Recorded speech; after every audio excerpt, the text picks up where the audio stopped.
Hello students, welcome to my channel CWC chemistry with concept. आज के इस session में हम बोहर्स एटॉमिक मॉडल से रिलेटेड जो भी कैलकुलेशंस हैं, रेडियस ऑफ ऑर्बिट, जिस ऑर्बिट में इलेक्ट्रॉन घूम रहा है उसका निकालना, वेलोसिटी ऑफ इलेक्ट्रॉन, किस वेग से वो घूम रहा है, उसकी energy, kinetic energy, total energy, कुल ऊर्जा कितनी होती है, उनके बारे में जो भी कैलकुलेशंस हैं आज के इस वीडियो में हम करेंगे। हमने बच्चों बोहर के एटॉमिक मॉडल में देखा था कि इलेक्ट्रॉन जो है एक पर्टिकुलर ऑर्बिट में घूम रहा है न्यूक्लियस के चारों तरफ। इसलिए बोहर ने जो है ऑर्बिट्स को, कक्षकों को एक नाम दिया था स्टेशनरी एनर्जी लेवल्स, स्थायी ऊर्जा स्तर। हर ऑर्बिट की एनर्जी फिक्स थी और इलेक्ट्रॉन जो है वो ऑर्बिट में अपनी एनर्जी के हिसाब से भरे जाते हैं। इलेक्ट्रॉन की खुद की कोई एनर्जी नहीं होती है। जिस ऑर्बिट में वो भरे जाते हैं उस ऑर्बिट की, उस कक्षक की ऊर्जा होती है।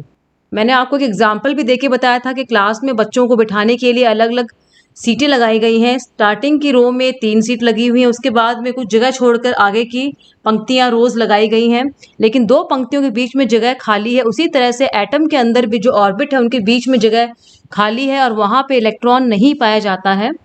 इलेक्ट्रॉन जो है फिक्स ऑर्बिट में ही पाया जाता है। जिस तरह से क्लास में 90% वाले बच्चों के लिए स्टार्टिंग वाली रो थी, उसके बाद 80% के बच्चे बैठ रहे थे, फिर 70% के बच्चे बैठ रहे थे, लेकिन जिनकी परसेंटेज बीच में आ रही थी उनके लिए किसी प्रकार की कोई रो नहीं थी। इसलिए बच्चे जो हैं उनको परसेंटेज के हिसाब से ही बैठना पड़ेगा। जिस पंक्ति में वो बैठ रहे थे उनकी वैल्यू थी, उनकी परसेंटेज थी, बच्चों की कोई परसेंटेज नहीं थी। बच्चा अगर 80% लेके आ रहा था तो 80 वाली रो में बैठ रहा था, अगर वो 70 लेके आ रहा था 70 वाली रो में बैठ रहा था। उसी तरह से इलेक्ट्रॉन जो है जिस ऑर्बिट में भरे जाते हैं उन ऑर्बिट की ऊर्जा होती है अलग अलग, और उसके हिसाब से ही इलेक्ट्रॉन उन ऑर्बिट्स, कक्षकों को ऑक्युपाई करते हैं। यही बात बोहर जो है बार बार कह रहे हैं कि इलेक्ट्रॉन जो है एक पर्टिकुलर ऑर्बिट, फिक्स ऑर्बिट में ही घूमते हैं। ये फिक्स ऑर्बिट वाला कंसेप्ट जो है वही बोहर के मॉडल को रदरफोर्ड के मॉडल से अलग कर रहा था। हर ऑर्बिट की बोहर के मॉडल में एनर्जी फिक्स थी बच्चों, इस चीज को हम ध्यान रखेंगे। कुछ कुछ ऑर्बिट्स या कक्षक या शेल बीच में से गायब थी, बीच में गैप थे बच्चों। इलेक्ट्रॉन जो है कुछ पर्टिकुलर एनर्जी ही ले सकता है, कुछ पर्टिकुलर रेडियस है जो ऑर्बिट का वही रिवॉल्व कर सकता है, कुछ पर्टिकुलर वेलोसिटी से ही वो न्यूक्लियस के चारों तरफ रिवॉल्व कर सकता है। ये इसकी फिक्स है बच्चों, इलेक्ट्रॉन की किस ऑर्बिट में उसको पाया जाना है अपनी एनर्जी के हिसाब, अपने हिसाब से वेलोसिटी, एनर्जी वो नहीं ले सकता है। उसकी ऊर्जा निश्चित है, किस ऊर्जा के स्तर में जाके उस इलेक्ट्रॉन को भरना है वो निश्चित है। इस स्लाइड में बच्चों हम रेडियस ऑफ ऑर्बिट, उस कक्षक की त्रिज्या कैलकुलेट करेंगे जिसमें इलेक्ट्रॉन घूम रहा है। किस तरह से निकालेंगे बच्चों, ध्यान से देखेंगे। इससे रिलेटेड क्वेश्चंस जो है कॉम्पिटिटिव एग्जाम्स में आते हैं, तो आपको रेडियस का फॉर्मूला जो है वो याद करना पड़ेगा। जिस भी ऑर्बिट में इलेक्ट्रॉन मूव कर रहा है उस ऑर्बिट का रेडियस जो है हम इस फॉर्मूले से, जो हम अभी निकालेंगे स्लाइड में, आसानी से निकाल सकते हैं। बच्चों अगर आपने मेरा पहले वाला वीडियो देखा है तो जो बोहर का थर्ड पोस्टुलेट था उसमें हमने एंगुलर मोमेंटम की बात की थी कि जिस कोणीय वेग से इलेक्ट्रॉन ऑर्बिट में घूम रहा है वो हमारा होता है बच्चों mvr is equal to NH upon 2 pi. वो एक इंटीग्रल मल्टीपल होता है H/2 पाई का। N जो है यहाँ पे शेल कक्षक का नंबर है, M जो है मास ऑफ इलेक्ट्रॉन, V जो है वेग है जिससे इलेक्ट्रॉन ऑर्बिट में घूम रहा है, R जो है रेडियस है जिस ऑर्बिट में वो घूम रहा है उसकी त्रिज्या है, H प्लैंक कांस्टेंट है, 2 और पाई जो है वो कांस्टेंट टर्म है। ये हमने थर्ड पोस्टुलेट में बच्चों पढ़ा था, आप पीछे वाले वीडियोस में जाके इसको देख सकते हैं। हमारा फोर्थ पोस्टुलेट जो था बोहर का, उसमें से हमारे पास एक फॉर्मूला आया था 1/4 पाई एप्सिलॉन नॉट। ये भी पीछे वाले वीडियो में आपको देखने को मिल जाएगी। ZE का स्क्वायर अपॉन R का square is equal to MV square upon R। ये बच्चों कहाँ से आई थी आपको याद दिला देती हूँ। हमने फोर्थ पोस्टुलेट में पढ़ा था कि जो इलेक्ट्रोस्टैटिक फोर्स है, प्रोटॉन जो है सेंटर में प्रेजेंट है, न्यूक्लियस नाभिक में उपस्थित है, उस पर पॉजिटिव चार्ज है, इलेक्ट्रॉन उसके चारों तरफ घूम रहा है, उस पर नेगेटिव चार्ज है। 2 चार्ज पार्टिकल, आवेशित कणों के बीच में जो फोर्स होता है उसको इलेक्ट्रोस्टैटिक फोर्स कहते हैं। यह फोर्स हमें एटम में भी देखने को मिलता है क्योंकि इलेक्ट्रॉन और प्रोटॉन दोनों अपोजिटली चार्ज पार्टिकल्स हैं। ये इलेक्ट्रोस्टैटिक फोर्स जो होता है वो इलेक्ट्रॉन को ऑर्बिट में घूमने के लिए, सेंट्रीपिटल फोर्स, गोल गोल घूमने के लिए फोर्स प्रोवाइड करता है। उम्मीद करती हूँ आपको याद आ गया होगा। हमने FE is equal to FC किया था अपने फोर्थ पोस्टुलेट में। Fe जो है इलेक्ट्रोस्टैटिक फोर्स था, यही इलेक्ट्रोस्टैटिक फोर्स जो है हमारा सेंट्रीपिटल फोर्स के अंदर, बल के अंदर कन्वर्ट हो रहा था, जो इलेक्ट्रॉन को न्यूक्लियस के चारों तरफ गोल गोल घुमा रहा था। इन दोनों फॉर्मूलों को बच्चों हम यहाँ यूज़ करेंगे। इनकी नंबरिंग कर देते हैं। फर्स्ट वाले को हम 1 नंबर डाल देते हैं और सेकंड वाला जो है हमारा उसको 2 नंबर दे देते हैं। इससे हम रेडियस निकालेंगे जिसमें इलेक्ट्रॉन मूव कर। अब इन फॉर्मूलों से हम आर की वैल्यू कैसे निकालेंगे? सिंपल सा तरीका ये है कि जो ऊपर वाला हमारा है इसको स्क्वायर कर देंगे। स्क्वायर करने के बाद में इसको 2 वाले से डिवाइड कर देंगे। तो स्क्वायर करने पे हमारी फर्स्ट इक्वेशन क्या बन जाएगी? n square h square upon, ये हमारा फर्स्ट इक्वेशन हो जाएगा। सेकेंड इक्वेशन हमारी दी हुई है यहाँ पे। अब हम फर्स्ट वाली इक्वेशन जो है इसको सेकेंड से डिवाइड कर देंगे। ये हम डिवाइड करके लिख देंगे बच्चों इसको। अब कट करेंगे, इस 4 से ये 4 कट हो जाएगा हमारा। पाई स्क्वायर है, 1 पाई हमारा ख़त्म हो जाएगा। यहाँ पे हमारा v का स्क्वायर है, ये v स्क्वायर इससे कट जाएगा। 1 m यहाँ कट जाएगा। जो बचेगा बच्चों वो देखिए क्या बचेगा हमारा। लेफ्ट हैंड साइड में हमारा n का स्क्वायर h का square upon pi, epsilon not हमारा ऊपर आ जाएगा, r का स्क्वायर, z e का स्क्वायर है ये m r square into r हो जाएगा। ये r स्क्वायर इससे कट जाएगा और हमारा आंसर जो है वो निकल जाएगा r is equal to n square h square epsilon not upon pi z e square. ये हमारा r का वैल्यू यहाँ पे निकल आएगी। r जो है उस ऑर्बिट का रेडियस है जिसमें इलेक्ट्रॉन रिवॉल्व कर रहा है। वो फर्स्ट ऑर्बिट भी हो सकता है, सेकंड ऑर्बिट, थर्ड, फोर्थ, कोई भी ऑर्बिट हो सकता है। डिपेंड करता है हम किसकी बात कर रहे हैं, कौन से एलिमेंट की हम बात कर रहे हैं। यहाँ पे n जो है शेल का नंबर हो गया। अगर हमें फर्स्ट ऑर्बिट का रेडियस निकालना है तो n की वैल्यू हम 1 पुट कर देंगे। सेकंड का निकालना है तो n इक्वल टू 2 पुट कर देंगे। h हमारा प्लैंक कांस्टेंट है। एप्सिलॉन नॉट आपने फिजिक्स में पढ़ा होगा, परमिटिविटी ऑफ स्पेस कहते हैं इसको। z जो है एटॉमिक नंबर सकते हैं इसको, इलेक्ट्रॉन e हो गया। m जो है मास ऑफ इलेक्ट्रॉन हो गया।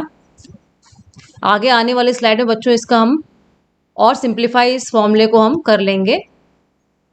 ये हमारा ऑर्बिट का है रेडियस, nth ऑर्बिट का रेडियस है हमारा, क्योंकि rn लिखा हुआ है तो रेडियस ऑफ nth ऑर्बिट हो जाएगा हमारा n square h square epsilon not divide by pi m z e square. अब इसमें कुछ बच्चों कांस्टेंट टर्म है, उनकी वैल्यू हम पुट करके इसको और सिंप्लीफाई कैसे करेंगे वो देखिए। n स्क्वायर जो है हमारा ये शेल का नंबर है, ऑर्बिट का नंबर जिसमें इलेक्ट्रॉन मूव कर रहा है, एप्सिलॉन नॉट, और प्लैंक कांस्टेंट हमारा कांस्टेंट है, पाई की वैल्यू भी कांस्टेंट है हमारी। इलेक्ट्रॉन का चार्ज कांस्टेंट है, m जो है कांस्टेंट है। तो कांस्टेंट वाले टर्म्स को हम बच्चों एक तरफ लिख लेते हैं, कांस्टेंट वाले टर्म को हम बच्चों ब्रैकेट में लिख देंगे और जो कांस्टेंट नहीं है उसको हमने बाहर लिख दिया।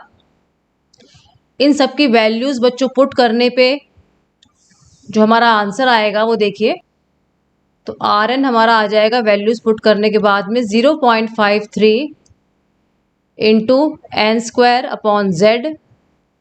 ये एंजिस्ट्रॉम में आएगी वैल्यू हमारी। n जो है शेल या ऑर्बिट का नंबर हो जाएगा, z जो है एटॉमिक नंबर। ये हमारा शॉर्टकट फॉर्मूला निकल आया रेडियस फाइंड करने का। जिस एटम की बात हो रही है उसका एटॉमिक नंबर z हो जाएगा, जिस ऑर्बिट की बात हो रही है जिसका रेडियस हमें निकालना है वो हमारा n हो जाएगा, और वैल्यूज़ जो हमारी वो एंजिस्ट्रॉम में निकल आएंगी। पहले मैं आपको एक बात बताना चाह रही हूँ कि जो बोहर का एटॉमिक मॉडल था वो हाइड्रोजन और हाइड्रोजन लाइक एटम्स के लिए था, मतलब सिर्फ उन्हीं एटम्स के लिए था जिनमें नंबर ऑफ इलेक्ट्रॉन्स हमारा 1 है। वहीं पर जो है बोहर का मॉडल सक्सेसफुल था जहाँ पे इलेक्ट्रॉन की संख्या 1 थी। अब हाइड्रोजन के लिए हम जो है रेडियस निकालते हैं। फॉर्मूला हमारा दिया हुआ है ऊपर, ये फर्स्ट ऑर्बिट का निकालते हैं हम इसके लिए, हाइड्रोजन के लिए। तो n की वैल्यू क्या हो जाएगी हमारी 1 हो जाएगी। तो हमारा फॉर्मूला हो जाएगा Rn is equal to 0.53, n की वैल्यू 1 हो गई तो 1 का स्क्वायर हो जाएगा, एटॉमिक नंबर जो है वो भी 1 हो गया। तो Rn इज इक्वल टू हमारा आंसर आ जाएगा 0.53, वैल्यू हमारी एंजिस्ट्रॉम में आएगी। अब मान लीजिए आपको n इक्वल टू 3 के लिए निकालना है रेडियस हाइड्रोजन एटम के लिए, तो n की जगह वैल्यू हम पुट कर देंगे 3। और मान लीजिए हमें हाइड्रोजन के n equal to third orbit के लिए निकालनी है रेडियस की वैल्यू, तो क्या लिखेंगे हम 0.53। थर्ड ऑर्बिट है, 3 का स्क्वायर कर देंगे, नीचे z की वैल्यू 1 ही रहेगी, तो हमारा आंसर आ जाएगा। ये आर एन नहीं लिखेंगे बच्चों, यहाँ 1 कर देंगे, n की वैल्यू फर्स्ट ऑर्बिट है, यहाँ भी 1 डाल देंगे, और यहाँ थर्ड ऑर्बिट है तो इसको 3 लिख देंगे हम, और यहाँ भी हम बच्चों 3 लिख देंगे, क्योंकि जिस ऑर्बिट की बात हो रही है n की वैल्यू वही आएगी, इंटू 9 हो जाएगा। इस चीज़ को हम एक तरीके से और लिख सकते हैं, R N is equal to, क्योंकि हमें पता है कि हाइड्रोजन एटम के लिए 0.53 जो है फर्स्ट है R1 इंटू एन का स्क्वायर, ये एक फॉर्मूला हमारा रेडियस का और निकल आया, जहाँ एन जो है ऑर्बिट है जिसका हमें रेडियस निकालना है, और R1 जो है मैंने 0.53 की जगह पुट किया है। इस तरह से इस फॉर्मूले को यूज़ करके हम हाइड्रोजन का ऑर्बिट का रेडियस निकाल सकते हैं जहाँ पे इलेक्ट्रॉन प्रेजेंट है, चाहे वो n इक्वल टू 1 हो, n इक्वल टू 2 हो, या n इक्वल टू 3। z की जगह एटॉमिक नंबर रख देंगे और n की जगह हम शेल नंबर रख के r की वैल्यू निकाल सकते हैं।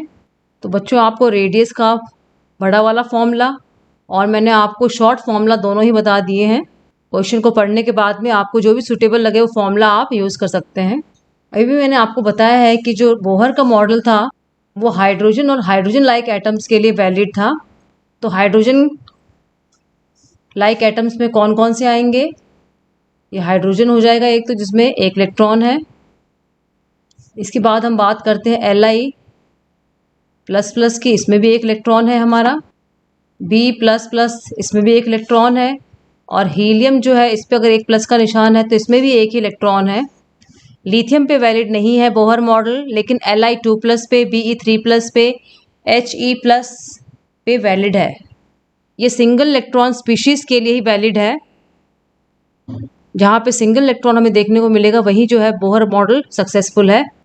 बच्चों अगली स्लाइड्स में जो है हम वेलोसिटी निकालेंगे, इलेक्ट्रॉन किस वेग से जो है अपने ऑर्बिट में घूम रहा है। अब यहाँ पे देखिए बीच में ये न्यूक्लियस हमारा बच्चों, जिसमें प्रोटॉन प्रेजेंट है और चारों तरफ ये इलेक्ट्रॉन दिखाए हुए हैं। ये इलेक्ट्रॉन जो है प्रोटॉन के चारों तरफ जो है पर्टिकुलर ऑर्बिटल में मूव कर रहे हैं। चार्ज पार्टिकल है, इस पे नेगेटिव चार्ज है, बीच में प्रोटॉन प्रेजेंट है, इस पे पॉजिटिव चार्ज है। अभी भी हमने पोस्टुलेट जो है पढ़े थे मोहर के, जिसमें हमने पढ़ा था कि अगर दो चार्ज पार्टिकल हैं उनके बीच में इलेक्ट्रोस्टैटिक फोर्स होता है, वो फोर्स जो है इस इलेक्ट्रॉन को सेंट्रीपिटल फोर्स प्रोवाइड करेगा, जिससे इलेक्ट्रॉन जो है इस ऑर्बिट में गोल गोल घूमेगा। अगर इलेक्ट्रॉन घूमेगा तो जैसे जैसे वो ऑर्बिट में मूव करेगा वेलोसिटी का डायरेक्शन, उसका वेग का डायरेक्शन भी बदलता जाएगा। मास इसका m है, वेलोसिटी इसकी v हो जाएगी, और जिस रेडियस में घूम रहा है वो हमारा r हो जाएगा। तो वेलोसिटी हम कैसे निकालेंगे इलेक्ट्रॉन की, वो देखिए, वही एंगुलर मोमेंटम वाला फॉर्मूला हम काम में लेंगे। क्या फॉर्मूला था एंगुलर मोमेंटम का, कोणीय संवेग का? mvr equal to nh upon 2 था हमारा। r की वैल्यू हमने अभी भी निकाली, पीछे वाली स्लाइड में यहाँ पुट कर देंगे, तो हो जाएगा हमारा mv n square h square epsilon not divide by pi m z e square. आगे हम लिख देंगे nh अपॉन 2 ये पाई इससे ख़त्म हो जाएगा, ये n जो है एक इससे ख़त्म हो जाएगा, h जो है यहाँ हो जाएगा, ये m इससे ख़त्म हो जाएगा। हमारी वैल्यू जो निकल आएगी वेलोसिटी की v इज इक्वल टू, ये z यहाँ चला जाएगा e स्क्वायर के साथ में, और नीचे हम लिख देंगे 2 बच जाएगा h एप्सिलॉन, और एक हमारा n बच गया था। एटॉमिक नंबर हो गया z, e इलेक्ट्रॉन का चार्ज हो गया, h प्लैंक कांस्टेंट हो गया, E0 है एप्सिलॉन नॉट परमिटिविटी ऑफ हो गई, और n जो है शेल नंबर या ऑर्बिट नंबर हो गया। कांस्टेंट वैल्यूज़ को हम एक तरफ कर लेते हैं ताकि इसके फॉर्मूले को भी हम सिंप्लीफाई कर सकें। हमें पता है कि चार्ज ऑन इलेक्ट्रॉन कांस्टेंट है, E कांस्टेंट हो जाएगा, h की वैल्यू कांस्टेंट है हमारी, एप्सिलॉन नॉट भी कांस्टेंट है, इनको हम एक तरफ लिख लेंगे तो हमारा फॉर्मूला बन जाएगा v इज इक्वल टू ई का स्क्वायर, 2 भी कांस्टेंट टर्म है, ये हमारा सारा जो है कांस्टेंट वाला हमने एक तरफ लिख लिया। अब जो बचा है z अपॉन n कर देंगे। ये हमारे nth ऑर्बिटल के लिए निकाली हमने वेग या velocity, E square Planck constant, permittivity की, एप्सिलॉन नॉट की वैल्यू पुट करते ही हमारा आंसर और सिंप्लीफाई हो जाएगा 2.18 इंटू 10⁻6 Z अपॉन n, और वेलोसिटी जो है मीटर पर सेकेंड में निकलती है। दोनों फॉर्मूले आपको बता दिए हैं, जो भी आपको क्वेश्चन के हिसाब से सुटेबल लगे आप अप्लाई कर सकते हैं। इस तरह के क्वेश्चंस जो हैं आपको कॉम्पिटिटिव एग्जाम्स में देखने को मिलते हैं, जहाँ पे फॉर्मूले आपको काम में आएंगे। उम्मीद करती हूँ बच्चों आपको इस समझ में आ गया होगा किस तरह से रेडियस निकालना है उस ऑर्बिट का जिसमें इलेक्ट्रॉन मूव कर रहा है, और किस तरह से उस इलेक्ट्रॉन की वेलोसिटी या वेग निकालना है, किस वेग से वो, किस स्पीड से वो मूव कर रहा है। दोनों फॉर्मूले मैंने रेडियस के भी आपको लॉन्ग फॉर्मूला और शॉर्ट फॉर्मूला बता दिया था, वैसे ही मैंने वेलोसिटी का भी आपको लॉन्ग फॉर्मूला और शॉर्ट फॉर्मूला दोनों ही बता दिया है। मान लीजिए आपको निकालना है हाइड्रोजन एटम के जो फर्स्ट ऑर्बिट है उसमें इलेक्ट्रॉन की स्पीड क्या होगी, वेलोसिटी ऑफ इलेक्ट्रॉन, वेग निकालना है इलेक्ट्रॉन का। फर्स्ट ऑर्बिट है ऑफ हाइड्रोजन, तो कैसे वैल्यू पुट करेंगे वो देखते हैं हम। Z=1 होता है हाइड्रोजन के लिए, n की वैल्यू भी 1 होती है, तो हमारा Vn की वैल्यू निकल आएगी 2.18 इंटू 10⁻6। तो हमारा आंसर आ गया ये। इसको देखने से लग रहा है कि इलेक्ट्रॉन जो है उसकी स्पीड बहुत ज़्यादा है। n की वैल्यू जो है अगर 2, 3, 4, 5 दी है तो हम उसके हिसाब से भी वेलोसिटी निकाल सकते हैं इलेक्ट्रॉन की। यहाँ n की जगह, क्योंकि फर्स्ट ऑर्बिट निकाला बच्चों, 1 आ जाएगा। जिस भी ऑर्बिट में हमें स्पीड निकालनी है n की जगह उसकी वैल्यू हम पुट कर देंगे। हाइड्रोजन की जगह दूसरे जो है एटम्स या दूसरे एलिमेंट्स भी हमको दे सकते हैं। जैसे हाइड्रोजन की जगह अगर अपन को दे दिया He+ दे दिया, तो इसमें भी Z की वैल्यू बच्चों हमारी 1 ही रहेगी। n की वैल्यू जो भी दी हुई होगी 2 या 3। मान लीजिए हमें सेकेंड ऑर्बिट ऑफ He+ में निकालना है, तो n हो जाएगा हमारा 2 और Z की जगह वैल्यू हो जाएगी हमारी 2 हो जाएगा। Z की जगह 2 और n की जगह 2 पुट करके He+ का हम निकाल सकते हैं। अगर हमें फॉर्मूले याद हैं तो बच्चों हम कुछ भी निकाल सकते हैं, किसी भी एटम के लिए, किसी भी ऑर्बिट के लिए हम वेलोसिटी निकाल सकते हैं। नेक्स्ट स्लाइड में हम जो है उस एनर्जी की बात में करेंगे जो इलेक्ट्रॉन में होती है। बोहर ने हमें बताया था कि जो इलेक्ट्रॉन मूव कर रहा है न्यूक्लियस के चारों तरफ, उसका ऑर्बिट फिक्स है। इलेक्ट्रॉन की खुद की कोई एनर्जी नहीं होती, लेकिन जिस ऑर्बिट में वो मूव करता है उस ऑर्बिट की पर्टिकुलर एनर्जी होती है। इलेक्ट्रॉन जो है ऑर्बिट के एनर्जी के हिसाब से भरे जाते हैं। एनर्जी जो होती है, इसलिए हम कहते हैं बच्चों शेल की होती है, कक्षक की होती है। इलेक्ट्रॉन तो सिर्फ उसमें जाता है। शेल के पास 2 तरह की एनर्जी होती है, एक होती है काइनेटिक एनर्जी, दूसरी हमारी होती है पोटेंशियल एनर्जी। काइनेटिक एनर्जी को हम गतिज ऊर्जा कहते हैं और पोटेंशियल एनर्जी को हम स्थितिज ऊर्जा कहते हैं। अब इलेक्ट्रॉन जो है वो न्यूक्लियस के चारों तरफ घूम रहा है, और कोई चीज़ अगर मूव कर रही है, घूम रही है, तो उसके अंदर हमें काइनेटिक एनर्जी देखने को मिलेगी। गतिज ऊर्जा उसके अंदर होती है, जो भी चीज़ मूव करती है उसके अंदर काइनेटिक एनर्जी होती है। इलेक्ट्रॉन पे चार्ज होता है हमारा नेगेटिव, और प्रोटॉन पे हमारा होता है पॉजिटिव चार्ज। और जब नेगेटिव और पॉजिटिव चार्ज पास पास में होते हैं तो उनके बीच में पोटेंशियल एनर्जी जो है वो डेवलप होती है। पोटेंशियल एनर्जी सिर्फ हाइट, ऊंचाई पे ही डेवलप नहीं होती है, 2 अपोजिटली चार्ज पार्टिकल के बीच में पोटेंशियल एनर्जी हमें देखने को मिलती है। 2 मास अगर पास पास में रखे हैं तो उनके बीच में भी हमें पोटेंशियल एनर्जी बच्चों देखने को मिलती है। इलेक्ट्रॉन का भी मास होता है, भार होता है, प्रोटॉन का भी भार होता है। दोनों चार्ज पार्टिकल हैं, दोनों का मास है, दोनों पास पास में रखे हुए हैं, तो उनके बीच में हमें पोटेंशियल एनर्जी, क्षितिज ऊर्जा देखने को मिलेगी। जो इलेक्ट्रॉन जो है, क्योंकि वो मूव कर रहा है, घूमने के कारण इसके अंदर हमारी काइनेटिक एनर्जी, गतिज ऊर्जा देखने को मिलेगी। क्योंकि इलेक्ट्रॉन घूम रहा है तो घूमने के कारण हमें गतिज ऊर्जा देखने को मिलेगी। और क्योंकि इलेक्ट्रॉन जो है एक पॉजिटिवली चार्ज मास वाले पार्टिकल के पास में पड़ा है, तो इसके अंदर हमें पोटेंशियल एनर्जी, क्षितिज ऊर्जा भी देखने को मिलेगी। काइनेटिक एनर्जी जो है इलेक्ट्रॉन के घूमने के कारण देखने को मिलेगी, और क्षितिज ऊर्जा प्रोटॉन के पास पॉजिटिवली चार्ज पार्टिकल के पास में पड़ा है, तो यहाँ पे हमें पोटेंशियल एनर्जी, जिसको हम इलेक्ट्रोस्टैटिक पोटेंशियल एनर्जी कहते हैं, वो देखने को मिलेगी। तो इलेक्ट्रॉन जो ऑर्बिट में घूम रहा है उसके पास 2 तरह की एनर्जी है, काइनेटिक एनर्जी और पोटेंशियल एनर्जी। काइनेटिक एनर्जी का फॉर्मूला बच्चों हमने छोटी क्लासेस में पढ़ा है, 12mv²। वी का फॉर्मूला जो हमने पिछले वाली स्लाइड्स में निकाला है, वैल्यू पुट कर देंगे तो काइनेटिक एनर्जी की वैल्यू हमारी आ जाएगी बच्चों। इसको हम सॉल्व करेंगे बच्चों तो हमारा आंसर आ जाएगा 1/8। अब जो कांस्टेंट है उसको हम बच्चों एक तरफ लिख लेते हैं ताकि हमारा फॉर्मूला जो और भी सिंप्लीफाई हो जाए। तो काइनेटिक एनर्जी हमारी निकल आएगी बच्चों, 8 कांस्टेंट है, 8 को नीचे एक तरफ लिख लेंगे। मास ऑफ इलेक्ट्रॉन कांस्टेंट है, चार्ज ऑफ इलेक्ट्रॉन कांस्टेंट है, प्लैंक कांस्टेंट भी हमारा कांस्टेंट है, एप्सिलॉन नॉट भी कांस्टेंट है, और जो हमारा बचा z का स्क्वायर बच जाएगा और नीचे हमारा बच जाएगा बच्चों n का स्क्वायर। इन सब की वैल्यूज हम पुट करेंगे तो हमारा आंसर निकल आएगा काइनेटिक एनर्जी का 13.6 z स्क्वायर अपॉन n का स्क्वायर, और एनर्जी हमारी निकलेगी इलेक्ट्रॉन वोल्ट में निकलेगी। इस पिक्चर में बच्चों यहाँ एनर्जी दिखाई हुई है -13.6 इलेक्ट्रॉन वोल्ट अपॉन n का स्क्वायर। अलग अलग शेल्स दिखा रखी हैं, ऑर्बिट भी दिखा रखा है, रेडियस क्या होगा ऑर्बिट का वो भी यहाँ दिखा रखा है। अगली स्लाइड में बच्चों हम पोटेंशियल एनर्जी कैसे निकालते हैं वो देखिए। हमने देखा था कि जो बीच में हमारा न्यूक्लियस था, न्यूक्लियस के ऊपर पॉजिटिव चार्ज था, इसके चारों तरफ जो ऑर्बिट्स हैं इसमें इलेक्ट्रॉन हमारा मूव कर रहा है। तो न्यूक्लियस भी एक चार्ज पार्टिकल के रूप में काम कर रहा है, इलेक्ट्रॉन भी चार्ज पार्टिकल के रूप में काम कर रहा है। अगर हमारे पास दो चार्ज पार्टिकल हैं जो कि यहाँ न्यूक्लियस प्रोटॉन और इलेक्ट्रॉन है, तो उनके बीच में जो है एक एनर्जी डेवलप होती है, पोटेंशियल एनर्जी। इनके बीच का डिस्टेंस जो है r है, रेडियस है उस ऑर्बिट का जिसमें इलेक्ट्रॉन मूव कर रहा है। अब बच्चों हम यहाँ पोटेंशियल एनर्जी का फॉर्मूला पुट कर देते हैं। पोटेंशियल एनर्जी इक्वल टू हमारा होता है 1/4 पाई एप्सिलॉन नॉट। दो चार्जेस लिए हमने Q1 Q2, नीचे r आ जाएगा। एक हमारा प्रोटॉन है और एक हमारा इलेक्ट्रॉन है। वैल्यू पुट करेंगे इसमें हम, तो हमारा फॉर्मूला हो जाएगा 1/4 pi epsilon not. Potential energy में जब चार्जेस को हम रखते हैं बच्चों तो इनके साइन के साथ में रखते हैं, ये -e हो जाएगा।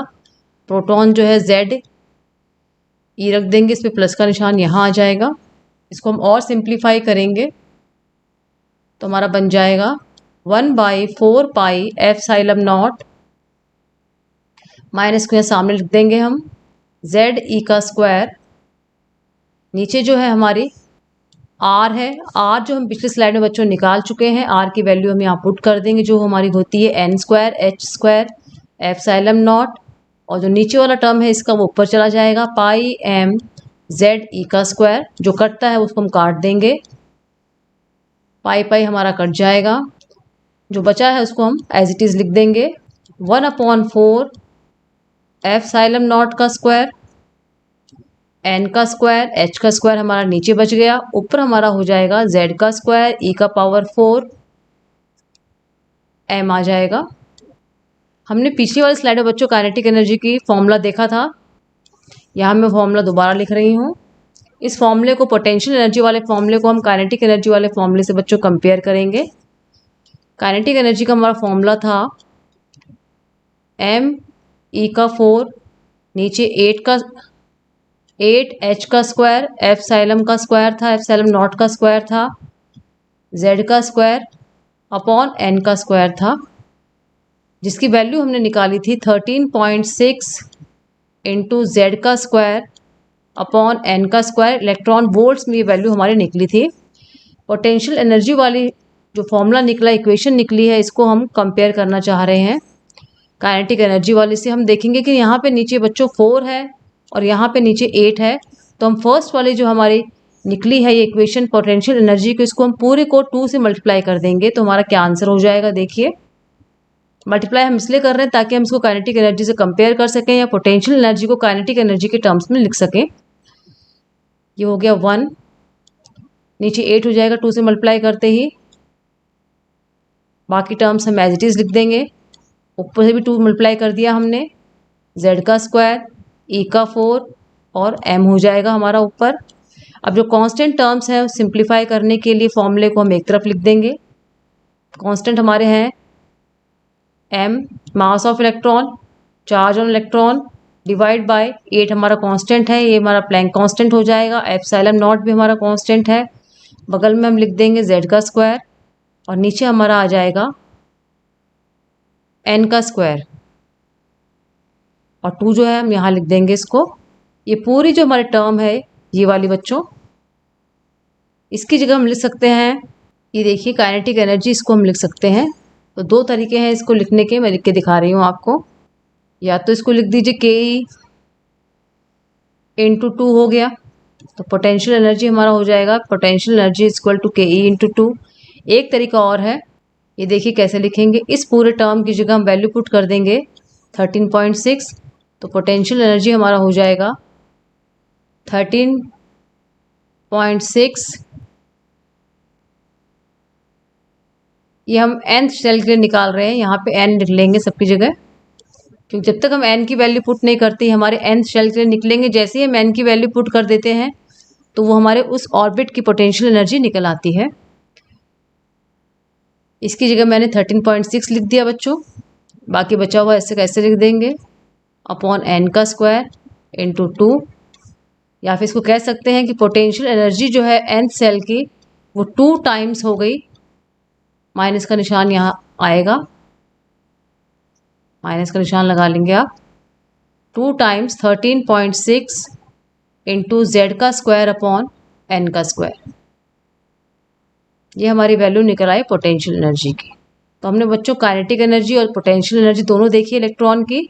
अब हम जो नेक्स्ट स्लाइड में जो है उसकी टोटल एनर्जी, इलेक्ट्रॉन के पास टोटल एनर्जी कितनी है वो बच्चों हम देखेंगे। कुल ऊर्जा कितनी होती है इलेक्ट्रॉन की जो इस ऑर्बिट में घूम रहा है। इसके अंदर पोटेंशियल एनर्जी भी है और काइनेटिक एनर्जी दोनों है इस इलेक्ट्रॉन के अंदर, जो इस ऑर्बिट में न्यूक्लियस के या प्रोटॉन के चारों तरफ घूम रहा है। टोटल एनर्जी जो हमारी होती है हम लिखते हैं काइनेटिक एनर्जी गतिज ऊर्जा प्लस पोटेंशियल एनर्जी स्थितिज ऊर्जा। पोटेंशियल एनर्जी जो है वो हमारी स्थिति के कारण होती है ऊर्जा, इसलिए इसको स्थितिज ऊर्जा भी कहते हैं, और काइनेटिक एनर्जी हमारी गति के कारण होती है, इसलिए इसको हम गतिज ऊर्जा भी कहते हैं। काइनेटिक एनर्जी हमारे पिछले वाले स्लाइड में हमने देखी थी 13.6 इंटू जेड का स्क्वायर अपॉन एन स्क्वायर आया था हमारा।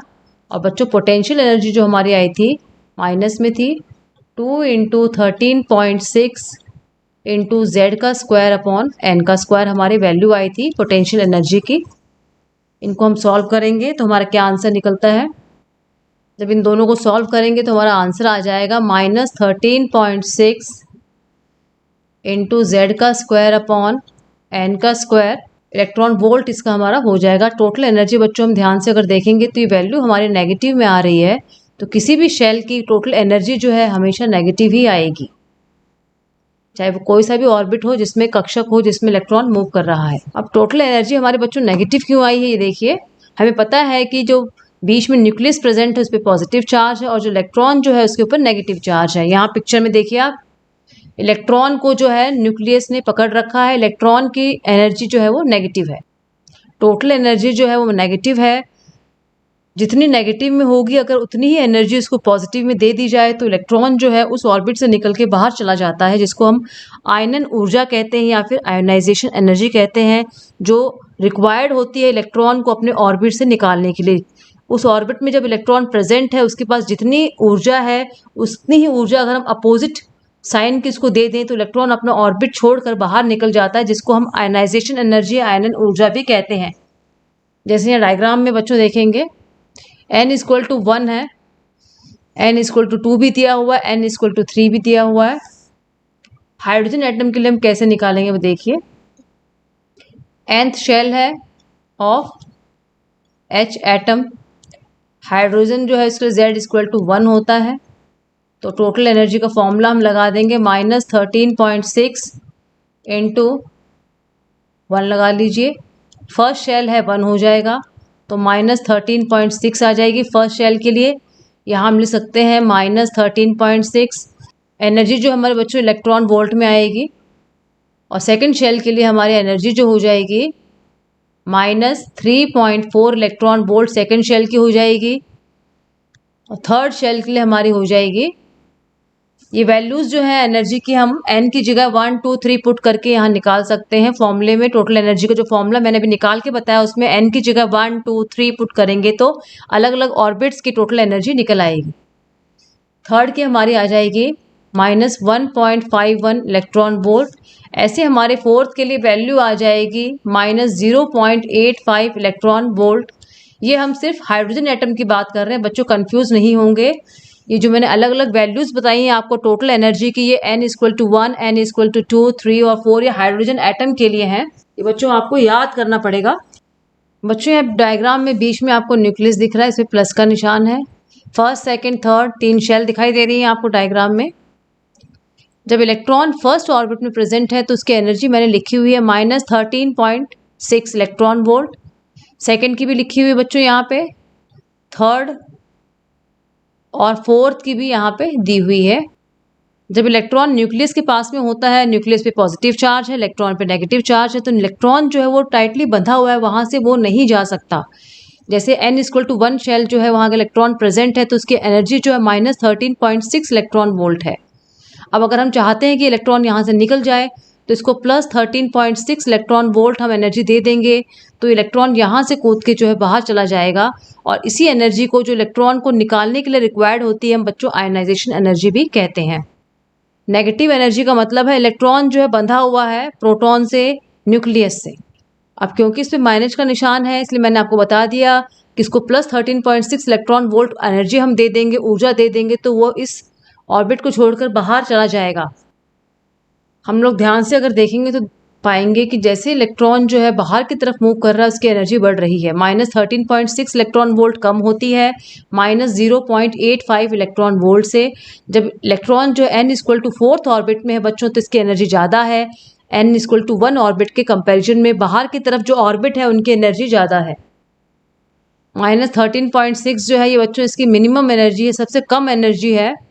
और जो बाहर वाले ऑर्बिटल में इसकी एनर्जी होगी बच्चों वो इसकी मैक्सिमम, सबसे अधिक ऊर्जा यहाँ पे हो जाएगी। तो बच्चों अगर आपसे पूछते हैं किसी एग्जाम में कि मिनिमम एनर्जी कहाँ होगी हाइड्रोजन एटम इलेक्ट्रॉन की, तो n=1 में होगी। और मैक्सिमम एनर्जी कहाँ होगी, बाहर वाले ऑर्बिटल में।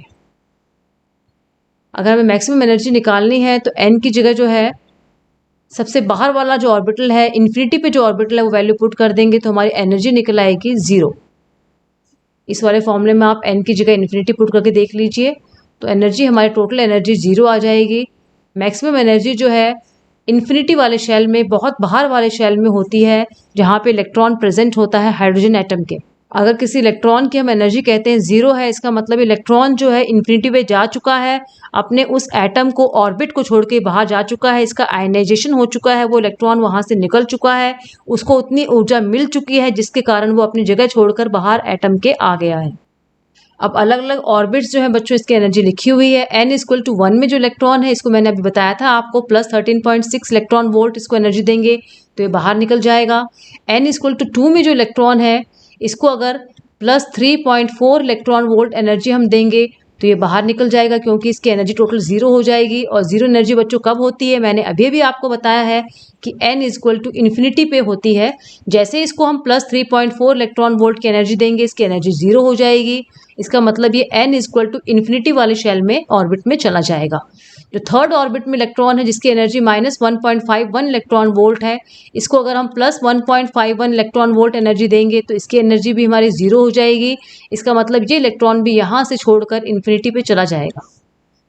इलेक्ट्रॉन की एनर्जी जो है टोटल एनर्जी 0 कब होती है, जब वो इन्फिनिटी पे चला जाता है। इन्फिनिटी का मतलब होता है कि अपने पोर्शन को छोड़कर, अपने पूरे पार्ट को छोड़ के बाहर चला जाना। इलेक्ट्रॉन का अपने ऑर्बिट, जितने भी ऑर्बिट्स हैं उस एटम के अंदर प्रेजेंट, उसको छोड़कर बाहर, सबसे बाहर की तरफ चले जाना।